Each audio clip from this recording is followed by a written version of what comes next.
de este país en concreto donde hacemos bien. De manera que vamos a tener la posibilidad de acceder a información y conocimiento que pueda realmente darnos la posibilidad de mantenernos y tener otra vitrina abierta a nuestros consumidores. Siempre he imaginado al comercio como un acto civilizador, desde el primer intercambio del hombre hasta lo que conocemos ahorita en la economía digital, totalmente despersonalizada. Pero hoy tenemos la oportunidad de humanizarlo.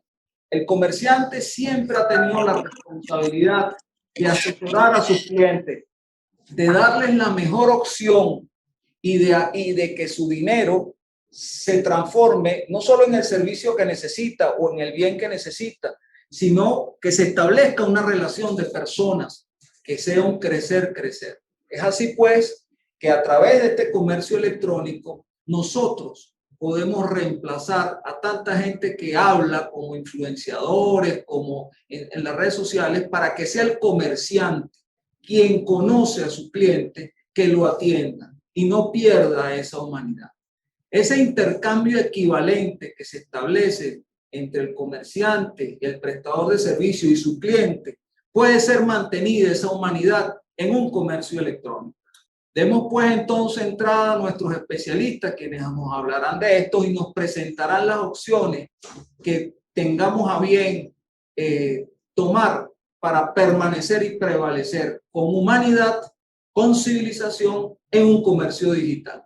Muchísimas gracias. Gracias, ingeniero Douglas Díaz. Bueno, voy a dejar con ustedes nuestro primer invitado del día de hoy.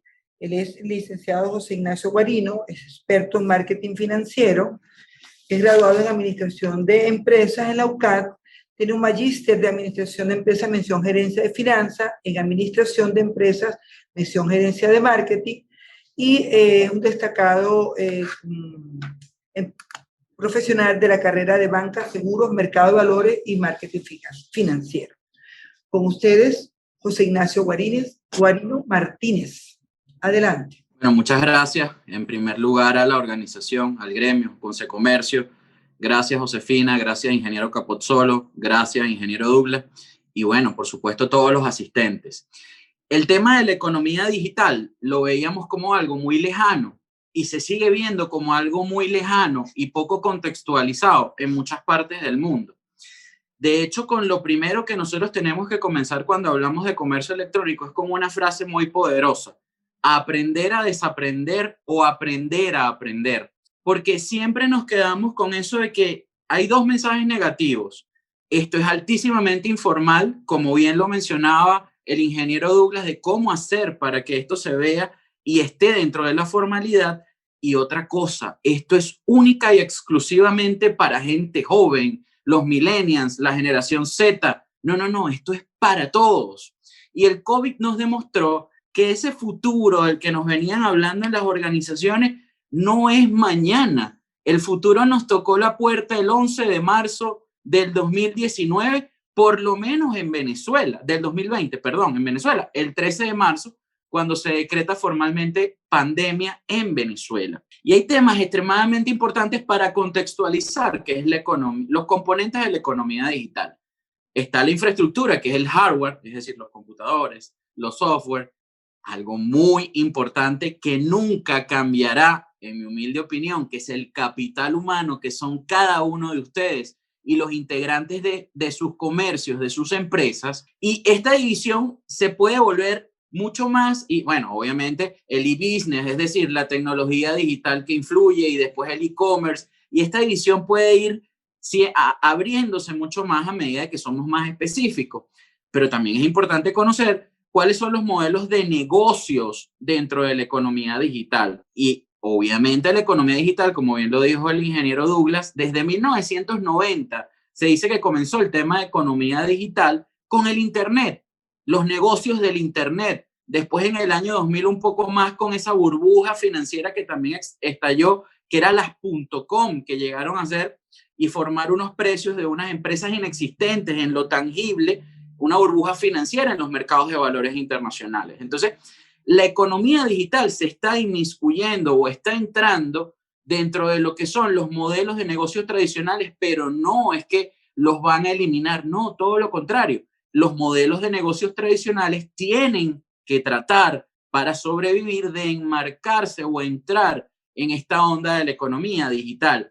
Nadie pensaba hace unos 5 o 6 años que a través de las redes sociales ya existía tanto Twitter como Instagram, por ejemplo, que son las redes sociales más utilizadas, se podrían convertir en marketplaces. Es decir, las personas podemos comprar y podemos hacer transacciones a través de lo que son las redes sociales.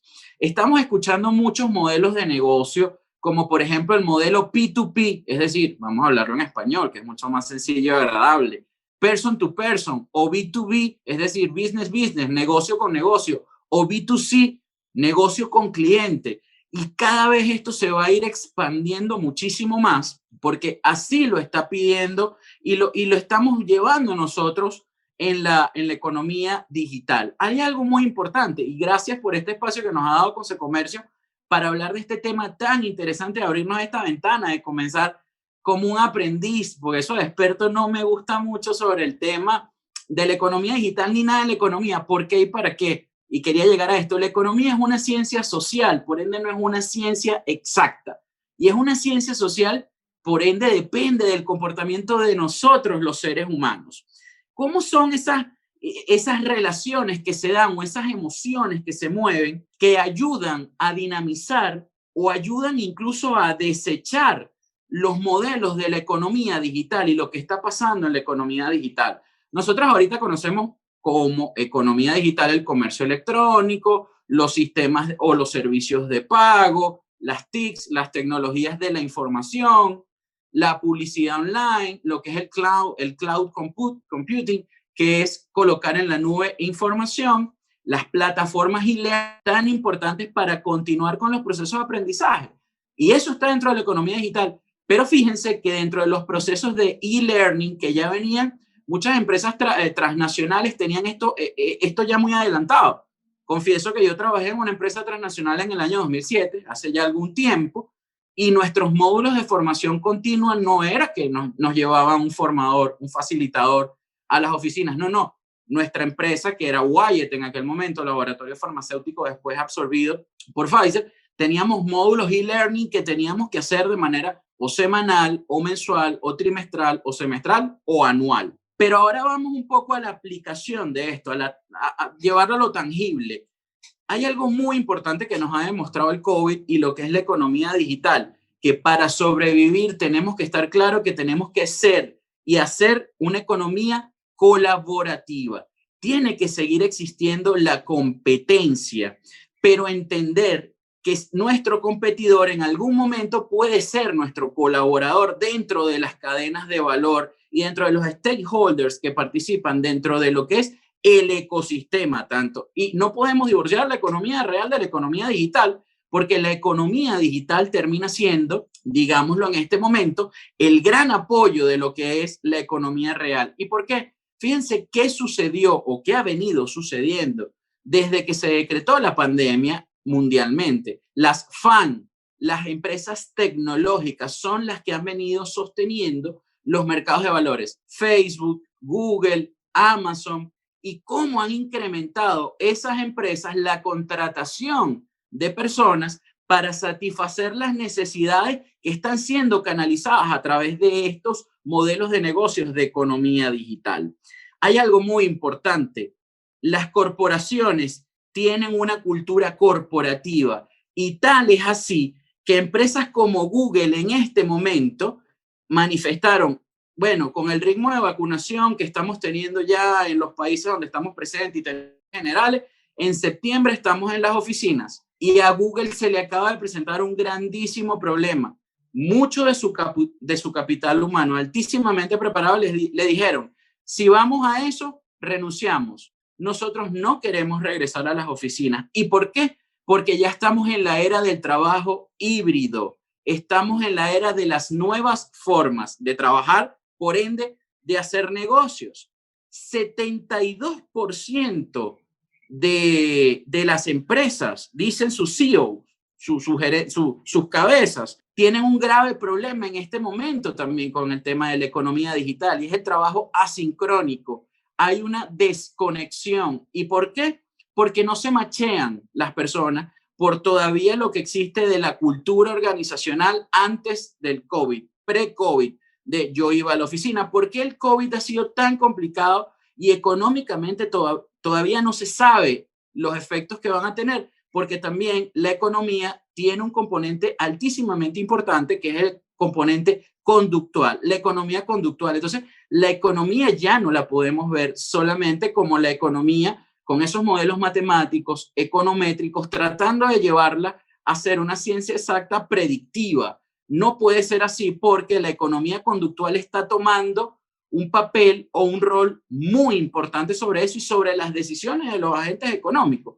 Ustedes, empresarios venezolanos, ustedes, comerciantes venezolanos, hay que admirarlos por lo que han venido haciendo en un país donde tenemos un déficit de servicios tan importante.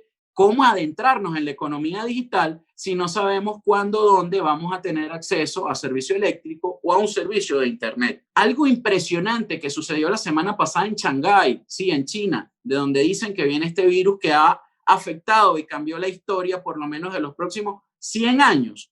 En Shanghái, para una publicidad, unos drones proyectaron en el cielo de Shanghái un código QR y las personas con sus celulares o sus dispositivos móviles, tablets, etcétera, los que tenían a mano, escanearon el código QR y se les desplegó en sus dispositivos una serie de temas de marketing de una empresa en particular. Esto es economía digital.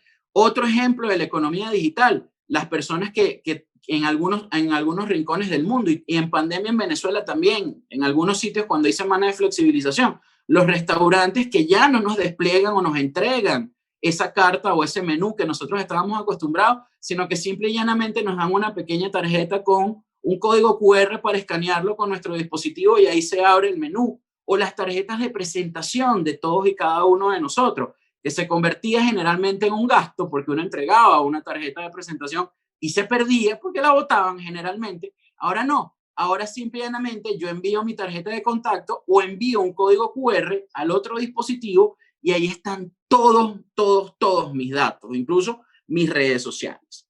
El consumo en Estados Unidos se ha sostenido en más de estos 12 meses, más de un año, precisamente a través del comercio electrónico, es decir, una parte importantísima del comercio y de lo que es la economía digital. El COVID lo que ha hecho es la aceleración de las tendencias.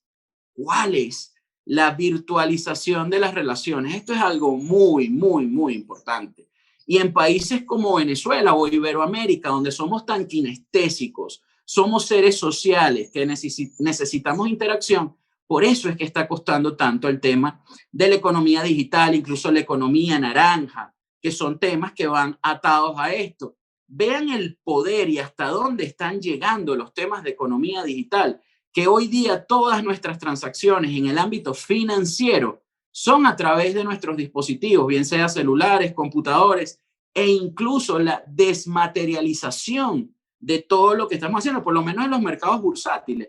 Comenzó en 1996 en Venezuela, pero en septiembre del año 2020 se autoriza una bolsa descentralizada. ¿Y qué es la descentralización? Montarse en tecnologías DeFi, las tecnologías financieras descentralizadas sobre el blockchain. ¿Quién podía pensar que eso podía pasar en tan corto tiempo? Se pensaba y se hablaba del 2030, no, pero sucedió en el 2020, donde la mayor cantidad de emprendimientos en el ámbito tecnológico surgieron y siguen desde el año 2020 y en este momento en el que estamos conversando. ¿Qué es lo que hay que hacer? Porque esta parte conceptual todos la manejamos quizás. Tenemos que desarrollar de forma urgente las competencias digitales. ¿Para qué? Para reducir eso que podemos haber llamado o tener en nuestra mente como brechas digitales que al final se pueden convertir en informalidades. Entonces tenemos que formalizar o tenemos que ir hacia el fortalecimiento de los conocimientos, las habilidades y las actitudes. También es un tema de aptitudes con P. Hay algo que muchísimas personas no están evaluando y son las consecuencias. económicas y aún más mentales que deja lo que es el COVID-19. Y el COVID-19 y la economía digital tienen una relación estrecha, y el COVID ha hecho que la economía tenga un corte transversal. Por eso ha sido tan importante que hayamos tenido desarrollado lo que son las plataformas digitales para muchas cosas. Hasta que comenzó la pandemia, el 11 de marzo del año pasado, decretada por la Organización Mundial de la Salud, ¿cuántas personas nos conectábamos a través de Zoom? ¿Y cuánta era la valoración de Zoom en la bolsa de valores donde cotiza? Era un valor mínimo o un valor pequeño, vamos a llamarlo así, comparado con grandes empresas. De economía real, porque tenemos también el tema de que economía digital es algo intangible que no produce.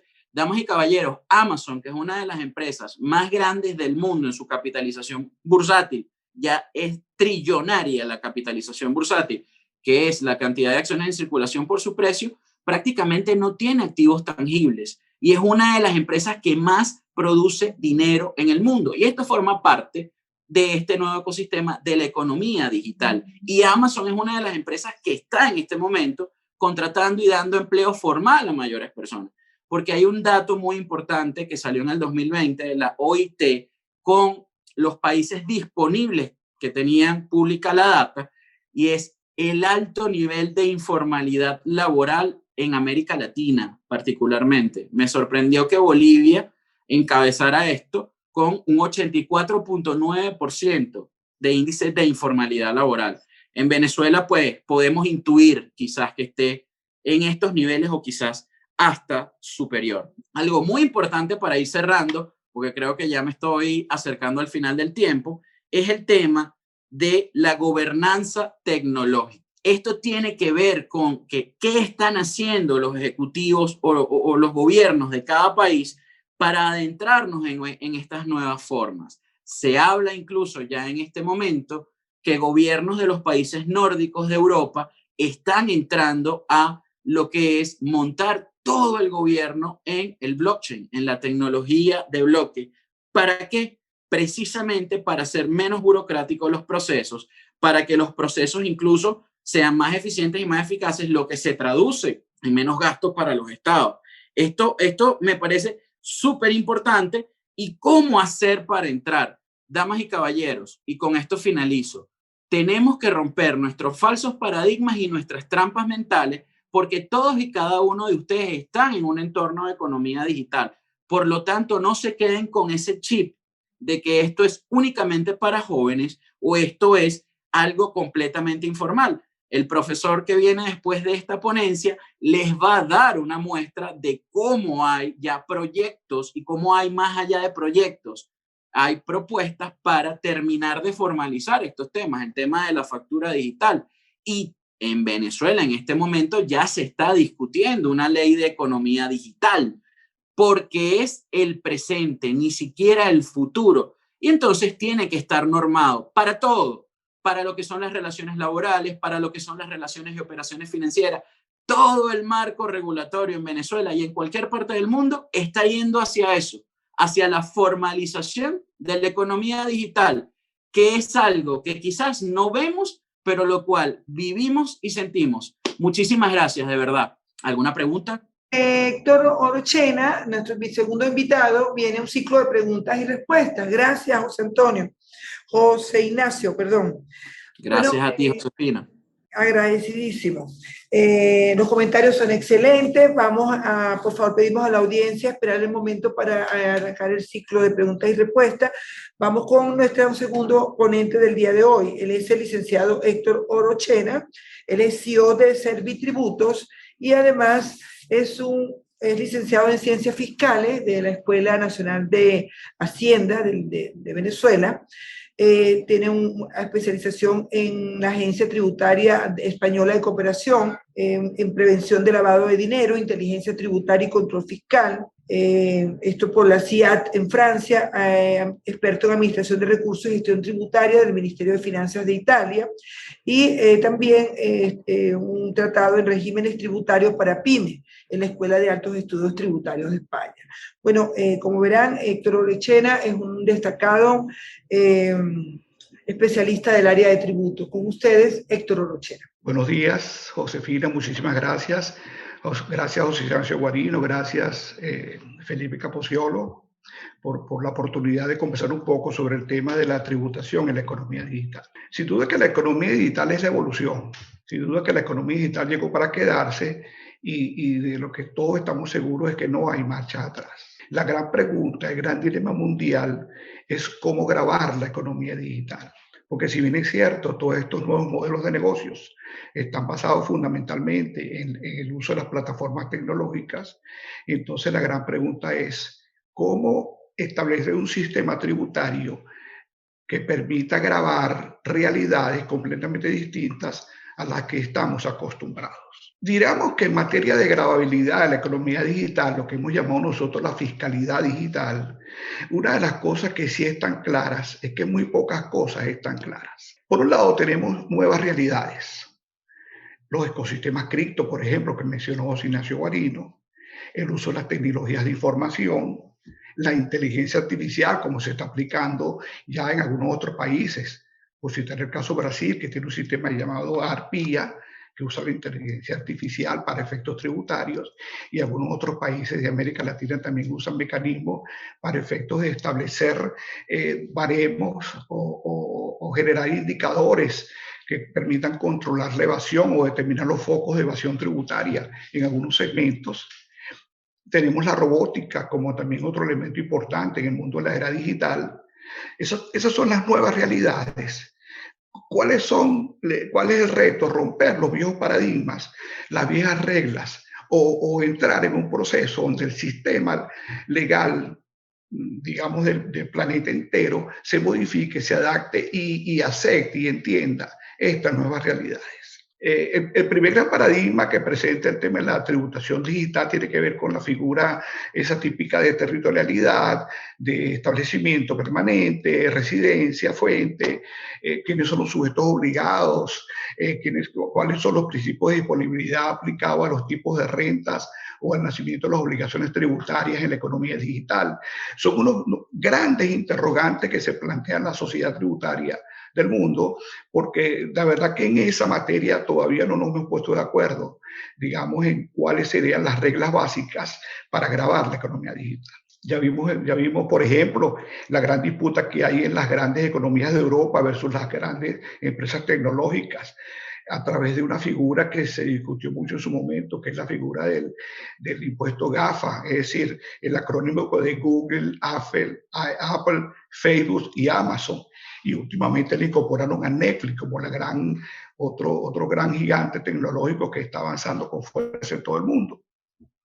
Vimos como esa gran discusión de las grandes economías europeas intentaron grabar de forma individual las rentas producidas en sus países, bajo el entendido de que era el mercado quien estaba produciendo la renta y no la generación de valor producida desde el establecimiento permanente de las grandes corporaciones. Vimos la gran disputa que se presentó entre estas economías europeas y los Estados Unidos, precisamente porque Estados Unidos parte del concepto de que es el establecimiento permanente, el generador de la renta y la capacidad y generador de valor. De tal forma que estas grandes discusiones precisamente son los grandes elementos que debemos entender y superar. Producto de esta gran disputa entre Europa y los Estados Unidos, la Organización para la Cooperación y el Desarrollo Económico, OCDE, estableció precisamente, trató de establecer reglas de juego que permitieran de alguna forma la posibilidad de establecer un sistema que permitiera grabar las rentas en todos los países, tanto en los países de la fuente, es decir, por ejemplo, en el caso de los Estados Unidos, como en los países donde se generan las rentas efectivas, que es el caso del mercado. Es decir, si una persona compra un producto a través de Amazon, entonces la persona vive en España, si el comprador está en España, pues España tiene pretensiones de que esa renta no se produjo en el país de origen, sino se produjo en España porque el comprador está en España. Entonces la gran disputa es, bueno, ¿dónde grabamos este tipo de rentas? Porque la verdad es que Amazon no tiene establecimientos permanentes en muchas ciudades europeas, sino de hecho puede que en algunos casos no tenga establecimiento permanente en ninguna parte del mundo, porque están en la nube, están en todas partes, pero no están en ninguna parte. Esa es la realidad, digamos, de los esquemas de la economía digital. Para los efectos, los CDE estableció unas reglas de juego. Estas reglas de juego han pretendido, digamos, tratar de una especie de plan de ganar-ganar, donde todos los países, donde tanto los Estados Unidos como las grandes economías europeas, pues tengan la posibilidad de quedarse con un pedacito, digamos, de esa torta tributaria que es tan apetecible por todos los países del mundo.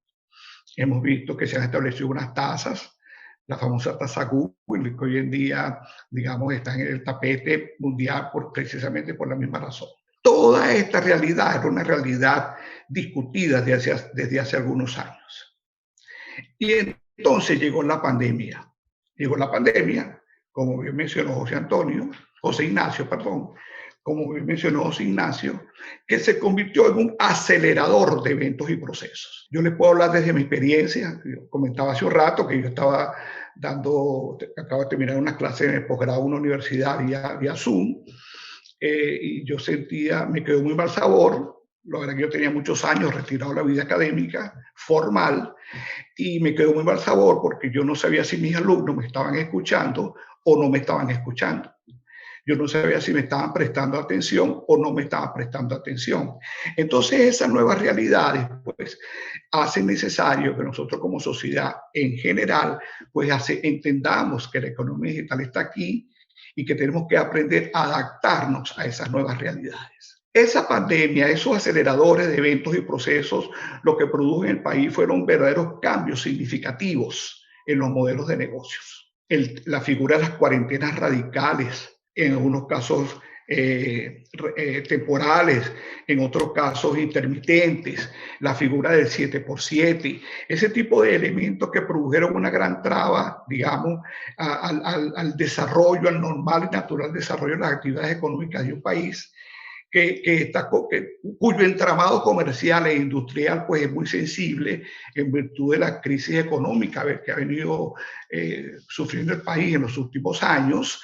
Por supuesto, esa cuarentena obligó o forzó en muchísimos casos a muchas empresas a migrar a las redes sociales. Hoy en día vemos como a través de Instagram, que es el canal de comercial, digamos, comercial por excelencia, como muchísimas empresas formales o informales, eso es otro tema, un punto que mencioné más adelante, ofrecen sus servicios entonces a través de estas redes sociales.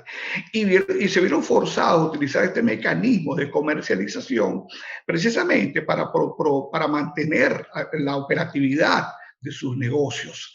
Porque, bueno, precisamente muchas de las empresas, y lo he reiterado en los distintos foros en los cuales me toca hablar sobre estos asuntos, la verdad que el esfuerzo y el empeño que han puesto los empresarios venezolanos por mantener abiertos sus establecimientos es un aspecto que se debe admirar. El venezolano no se rinde fácilmente y lo ha demostrado a través de estos modelos de negocio altamente creativos que están apareciendo justamente como con el objetivo de atender necesidades derivadas de esta nueva realidad que, como dije antes, tuvo a la pandemia como principal acelerador. El teletrabajo, sea forzado o voluntario o sea híbrido, es otra realidad que nosotros debemos afrontar. Y ese teletrabajo supone entonces otro tipo de retos, porque la presencialidad hoy por hoy en muchos modelos de negocio pues parece no ser verdaderamente importante. Pero para que esa presencialidad pierda valor, o para que el teletrabajo sea, insisto, forzado o voluntario, tenga un éxito, se requiere fundamentalmente otro tipo de realidad en el país. Yo he comentado en algunas oportunidades que toda la modernización del país en esta materia pasa por el cambio conductual de la sociedad en general. ¿Y a qué me refiero con cambio conductual? Porque precisamente el migrar a las redes sociales o al comercio electrónico está significando en muchísimos casos un serio problema para muchas empresas que quieren mantenerse en el comercio formal, porque estamos encontrando con preocupación que muchas empresas están entendiendo de forma errada que el hecho de vender a través del comercio electrónico los extrae de las obligaciones tributarias establecidas en nuestra legislación. y no hay nada más alejado de la realidad en ese sentido. Hemos visto con preocupación cómo muchas empresas se informalizan y dejan de emitir facturas, produciendo precisamente un esquema de competencia desleal para aquellas empresas que sí desean y tienen toda la firme intención de mantenerse en el cumplimiento de sus obligaciones tributarias. Entonces, por supuesto que todas las empresas serias, importantes, responsables, como muchas en este país, debemos hacer un frente unido, digamos, en contra de ese tipo de operaciones comerciales. Porque ese tipo de operaciones comerciales no solamente es que afecta a la sociedad como un todo al dejar de recaudarse los impuestos que se derivarían de estas operaciones, sino que afectan a su empresa en particular.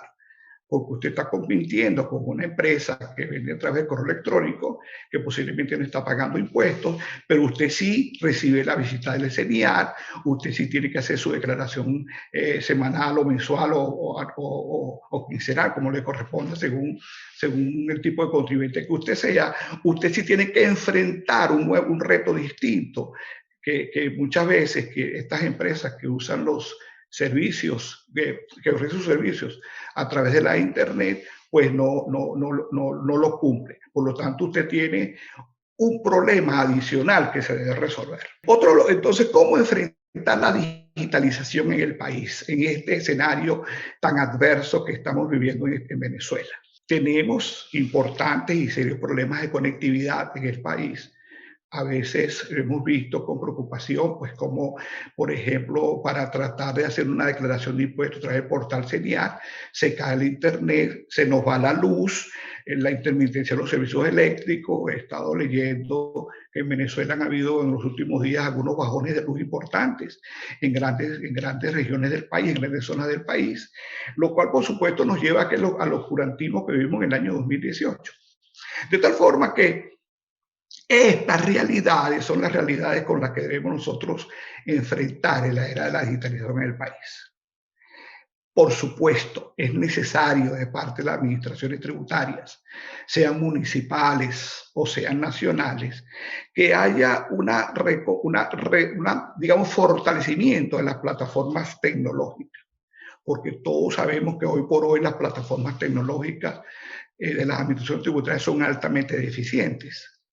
Vimos recientemente, el año pasado, cuando el Tribunal Supremo de Justicia, a través de una sentencia, ordenó un proceso de armonización tributaria municipal, y este proceso de armonización tributaria, dentro de sus componentes, tenía precisamente estableció la obligación de establecer plataformas tecnológicas más eficientes para que los contribuyentes pudiesen cumplir con sus obligaciones tributarias. Hemos visto con mucho agrado como algunas alcaldías, algunas municipalidades han establecido sus plataformas tecnológicas. Yo puedo citar el ejemplo porque me parece un buen modelo a seguir, el caso de la alcaldía del municipio Libertador en Caracas, pero también vemos por otro lado que hay una importante cantidad de municipios que no han hecho absolutamente nada en esa materia.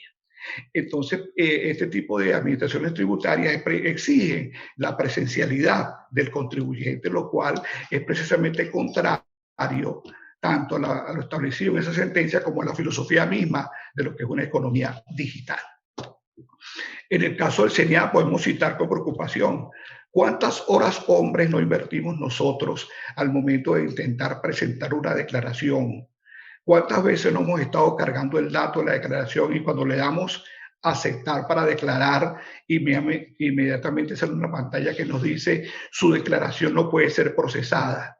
Si sumamos la cantidad de horas hombres que se invierten en Venezuela tratando de cumplir con las obligaciones tributarias, nos sorprenderíamos de la importante cantidad de tiempo perdido. Tenemos, por ejemplo, el caso emblemático del impuesto al deporte que debió pagarse antes del 30 de abril.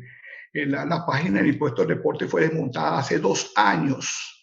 Y entonces, para presentar la declaración, usted tiene que enviar un correo electrónico a algún sitio y esperar que esa persona que tiene ese correo electrónico le envíe de vuelta la información para que usted prepare el pago de ese impuesto. Ese tipo de situaciones en la economía digital son completamente inaceptables.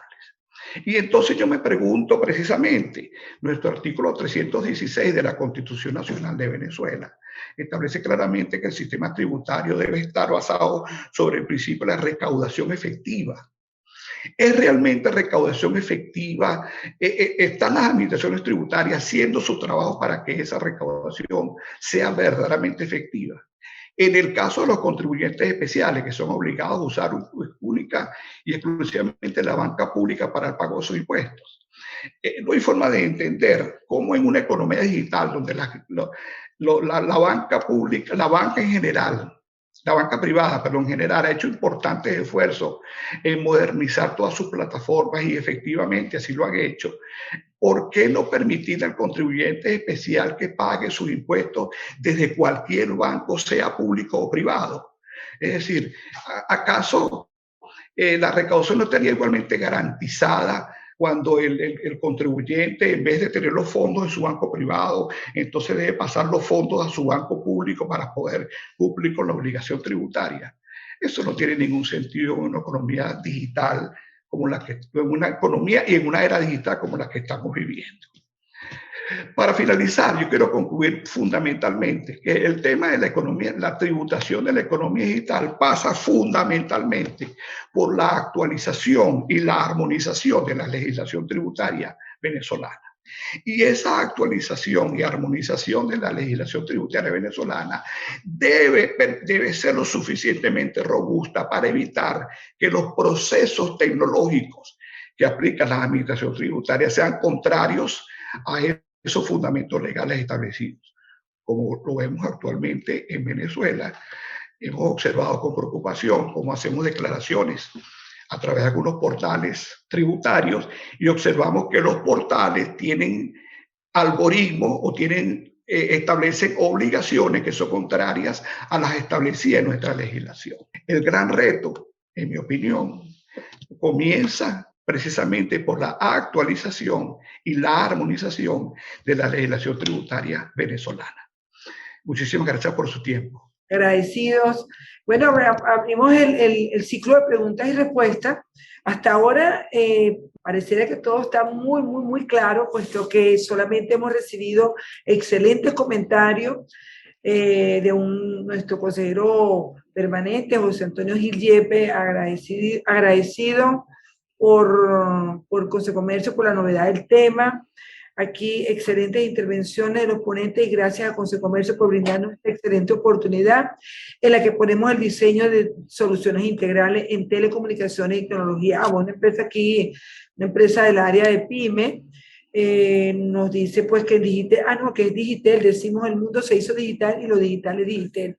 Gracias a unos representantes de Digitel, cuenten con nosotros, Región Central, Corporación Digitel, muy presente, Digitel con nosotros.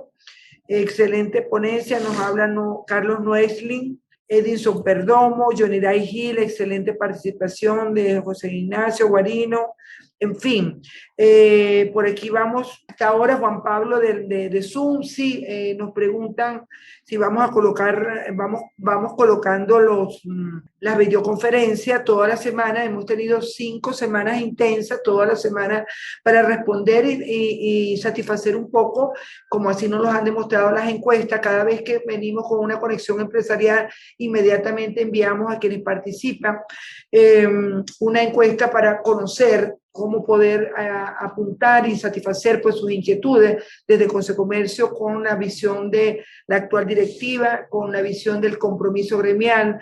Hemos estado dando respuestas efectivas y oportunas a nuestra comunidad y a todos aquellos que sin pertenecer a Consecomercio están fidelizados con nuestra comunidad. Agradecemos muchísimo al ingeniero Capusolo, que lo hemos programado 5 jueves para que nos acompañe y haga el cierre. Entonces, bueno, no tengo por aquí ninguna pregunta. Quiere decir que todo está muy claro y no me queda más que permitirme presentarle al ingeniero Felipe Consuelo. Aquí hay una pregunta, llegó una pregunta. Díganos al menos 3 principales acciones que deben hacer el sector terciario. Por ejemplo, un restaurante para sortear los tiempos de salir adelante? Gracias. ¿A quién va dirigido esta pregunta? Sería muy interesante, por favor, identificarse con nombre y apellido. Viene de parte de nuestro consejero permanente, Juan Plaja. Cualquiera de los dos dice, bueno, a los dos se complementan. Por favor, José Ignacio y Héctor. Sí, bueno, gracias por los comentarios y por la pregunta. Es muy importante lo que están diciendo sobre los sectores terciarios.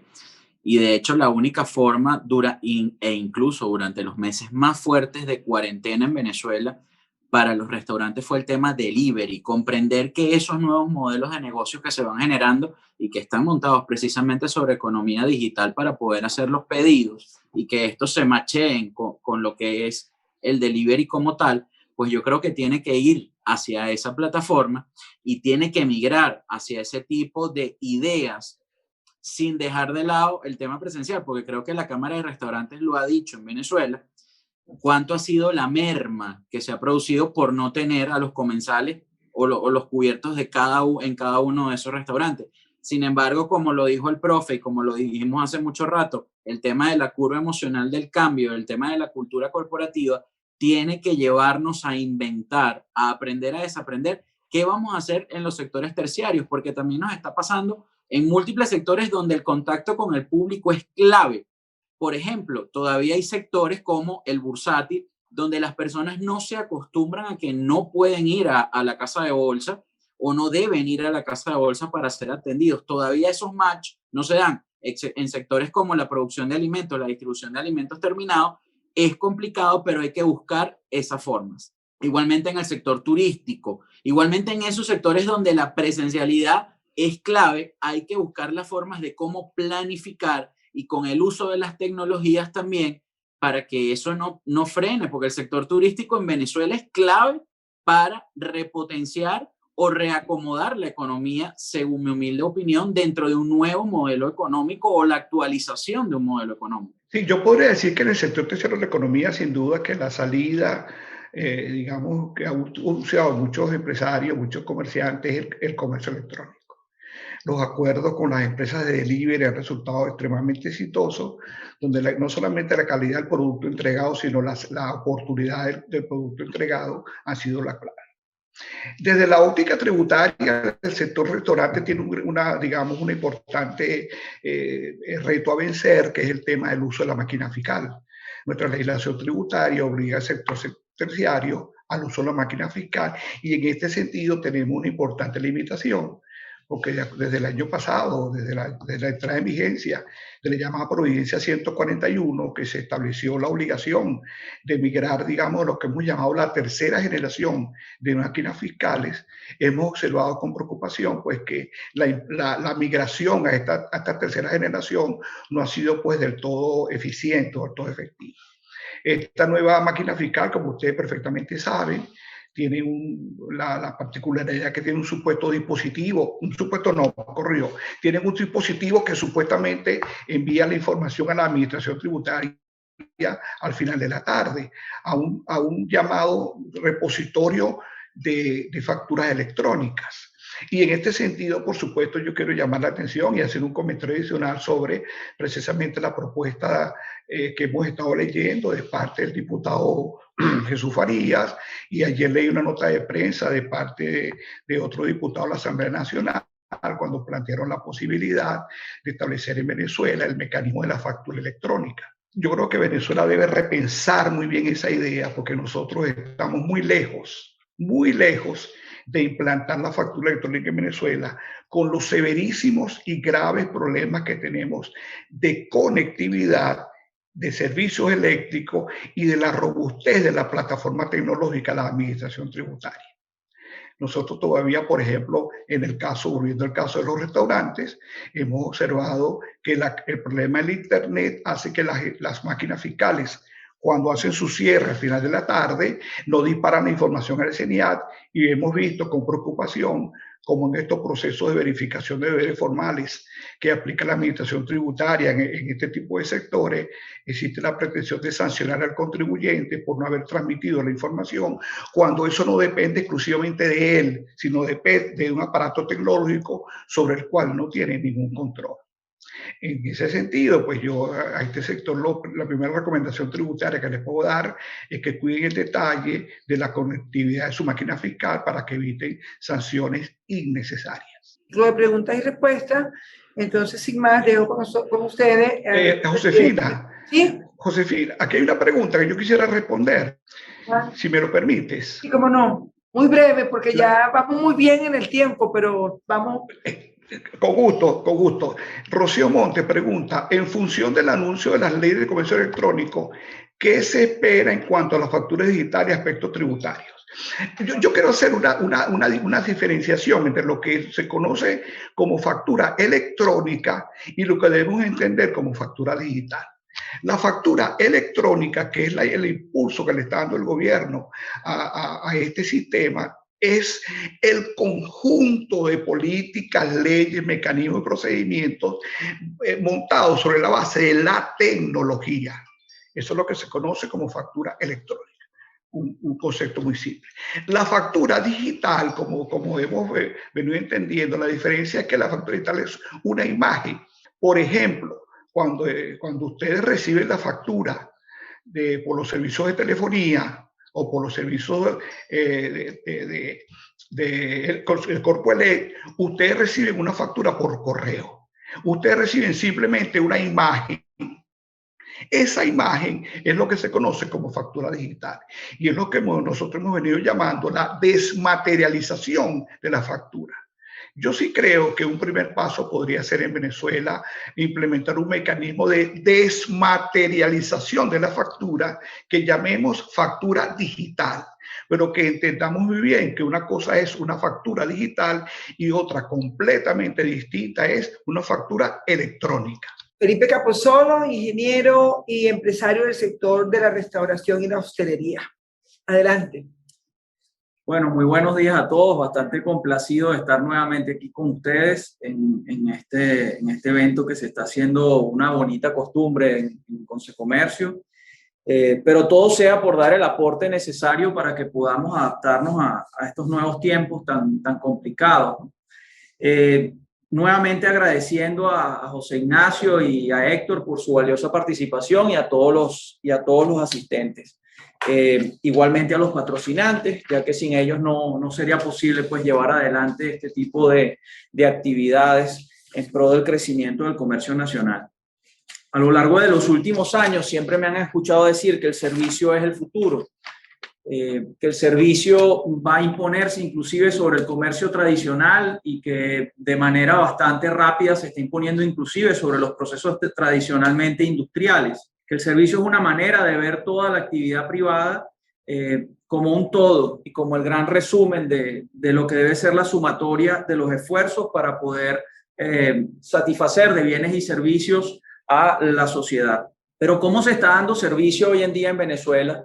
Luego de un proceso tan complejo que ha desbaratado el 80% de nuestra economía y luego de un proceso de pandemia que ha terminado de acelerar procesos que venían ya andando y que cuando finalmente lleguemos al pospandemia, que será seguramente igualmente problemático, ¿cómo se está prestando servicio? ¿Cómo se está haciendo comercio en Venezuela?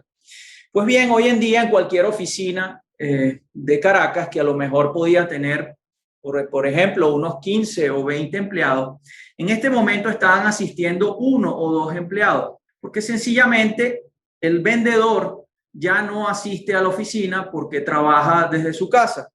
Los operadores están sujetos a una llamada telefónica para poder hacer la operación de despacho o la operación de movilización de productos. El mercadeo se está haciendo a través de las redes sociales y el servicio de mercadeo por redes sociales lo está haciendo una persona que bien puede tener un trabajo y también tiene otros trabajos freelance después del horario o se dedica completamente al freelance desde su casa. El registro y control de documentos lo está haciendo una persona que trabaja también desde su casa y se conecta al servidor. Probablemente vaya una sola vez por semana a la oficina a organizar algunos papeles, estructurar algunas cosas para ordenar las carpetas, pero igualmente el resto de los días lo hace desde su casa. Y el delivery, bueno, es un tema ya bastante desarrollado y bastante conocido por todos nosotros por cómo se ha desarrollado en los últimos tiempos. Pero ¿cuál es el tema aquí? De toda esta gente que yo acabo de mencionar, ¿quiénes realmente son dependientes o lo que antes llamábamos son empleados verdaderamente de esta compañía? Pues sepan ustedes, me imagino que ya lo intuyen, los únicos empleados en toda esta ecuación realmente que están adscritos bajo la ley del trabajo y se amparan bajo el modelo clásico de contrataciones en Venezuela son estas 1 o 2 personas que asisten a la oficina, porque todos los demás ya no se rigen por el mecanismo de la ley del trabajo. Y traigo a colación el comentario porque esta semana se habló bastante en los medios, como tradicionalmente después de los 1 de mayo en Venezuela, acerca de las implicaciones del nuevo incremento del salario, acerca de las implicaciones que esto lleva de acuerdo a la normativa vigente de la ley del trabajo. Y la pregunta que yo me hago aquí, ¿qué tiene que ver la ley del trabajo con el proceso productivo que nosotros estamos llevando adelante en Venezuela en este momento, relacionado con el servicio y descrito como yo lo acabo de hacer en este momento? ¿Qué tiene que ver la actual ley del trabajo con lo que viene para el futuro? Esto lo sabemos nosotros y también el gobierno lo sabe.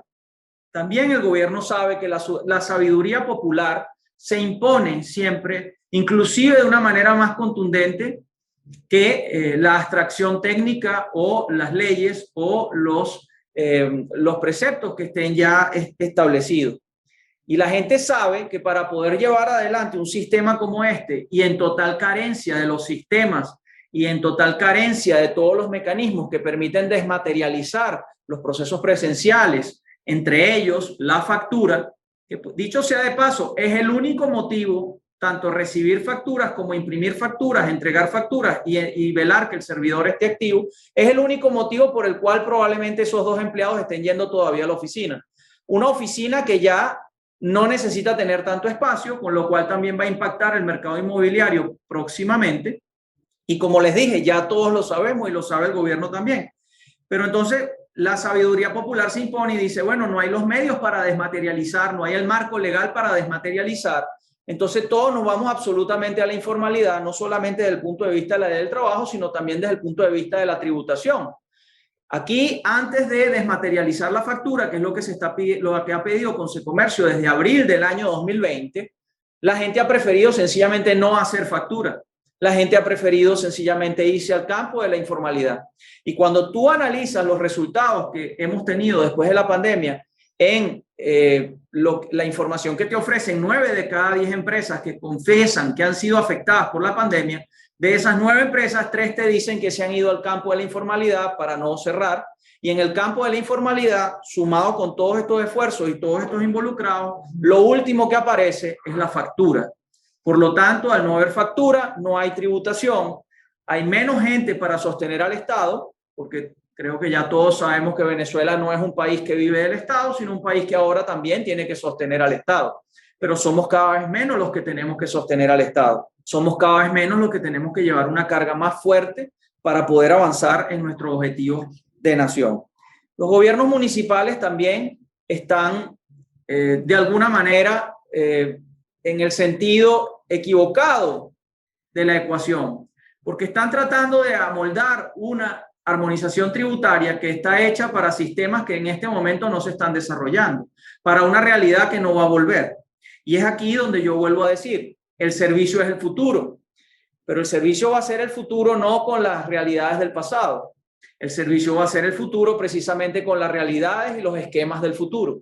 La realidad híbrida ha llegado para quedarse. Es verdad que después de la pandemia muchos procesos presenciales y muchos temas relacionados con el servicio, que es piel a piel, van a volver, pero no toda la realidad que teníamos antes será la realidad que se imponga en el futuro.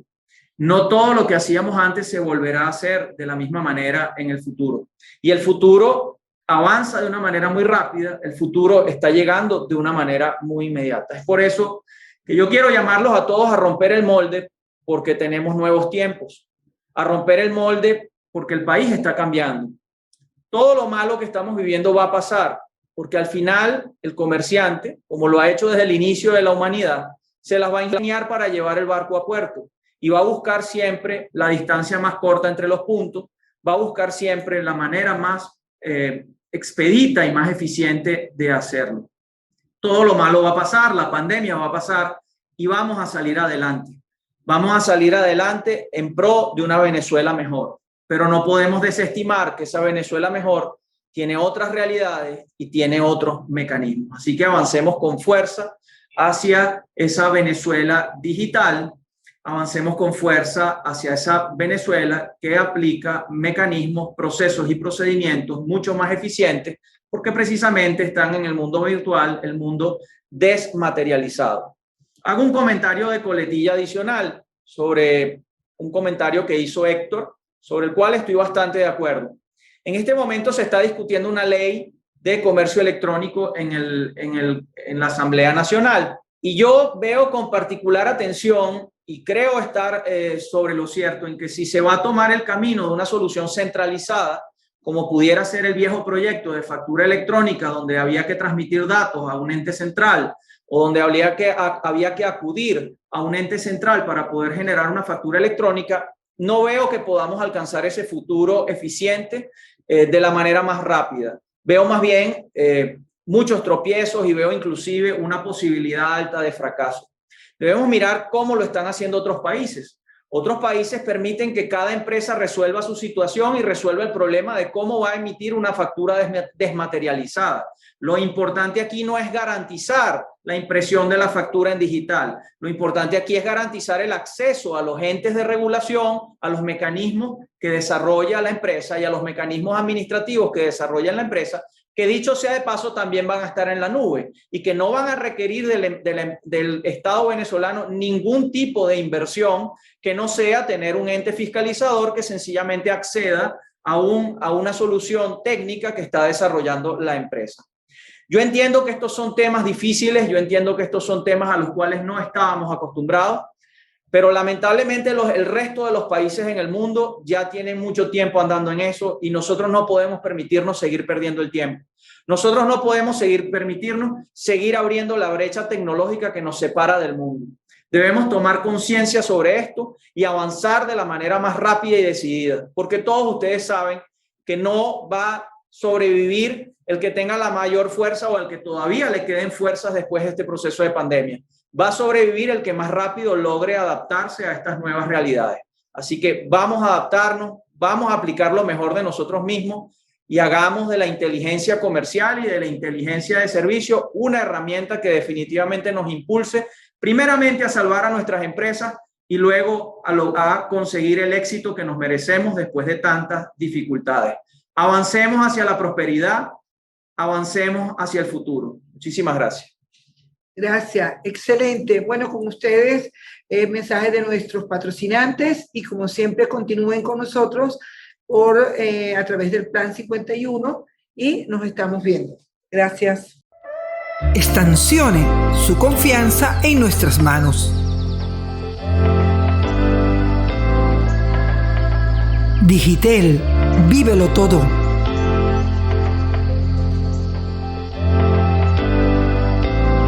GS1 Venezuela, el lenguaje global de los negocios. Astoria, Team Espresso, tecnología para el mejor café venezolano. Smart Integradores, equipamiento para comunicaciones productivas y eficientes. Quick Press, tintorerías ecológicas, tus prendas como nueva. El mejor servicio en lavado y desinfección de textiles. Quick Press, 23 años en Venezuela. Taurel, dedicados a prestar el mejor servicio en logística internacional. Taurel, más de 100 años contigo. Equip Hotel Venezuela, el hotel de tus sueños, lo equipamos nosotros. Grupo Zoom, más de 40 años cerca de ti. Grupo Girot, tu carga segura, más de 60 años de trayectoria en Venezuela. Daico Hots, hacemos lo que nos apasiona, somos tecnológica gente. Ban Plus, en Ban Plus hacemos país. Total Chef Venezuela, montamos tu restaurante. Café Caldi, un sabor para cada gusto. De Alca, el águila azul de tus encomiendas. Cafetería y tostaduría Caldi, un sabor para cada gusto. BNC, donde diste justo en el banco. Mall Like You, un mall como tú.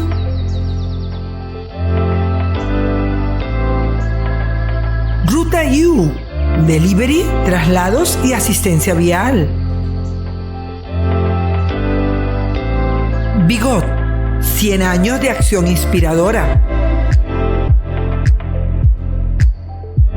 Soluciones Coelho, por un mundo inteligente.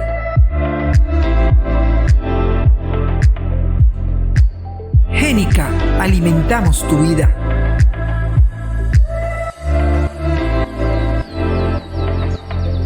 Chocolate San Maurice, el placer del chocolate. Sweetes, dile adiós al azúcar.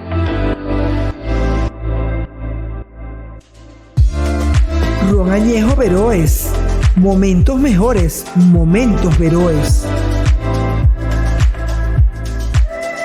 PwC, Venezuela.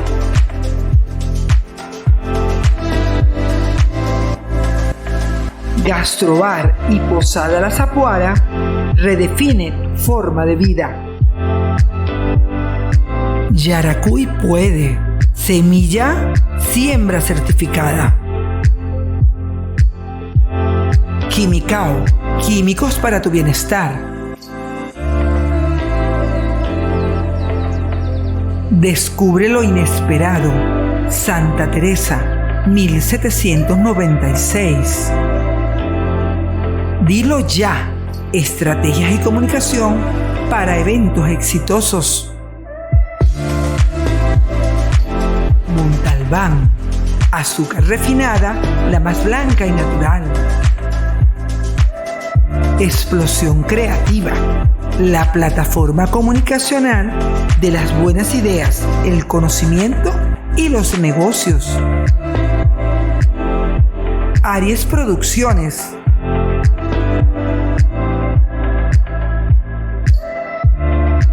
Consecomercio al Día, publicación oficial del Consejo Nacional del Comercio y los Servicios. Farmatodo, una experiencia para ti. Consecomercio agradece a la Orquesta Sinfónica Gran Mariscal de Ayacucho por su especial colaboración en nuestra 51 Asamblea Consecomercio 2021. Empresas Polar, 80 años porque sí. Consecomercio agradece a sus aliados comunicacionales. Sol Comunicaciones, Idear Creativos, BZ Medios, Produarte Studio, MCC Noticias.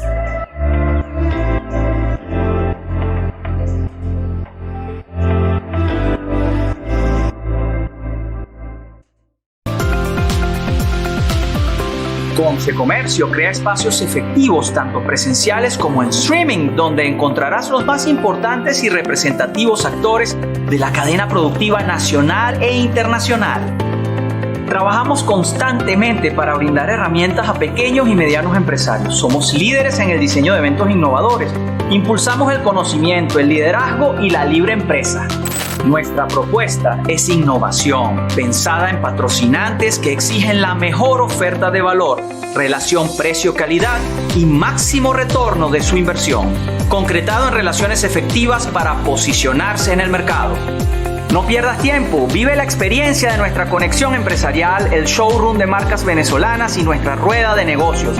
Contáctanos ya por nuestras redes sociales @Consecomercio.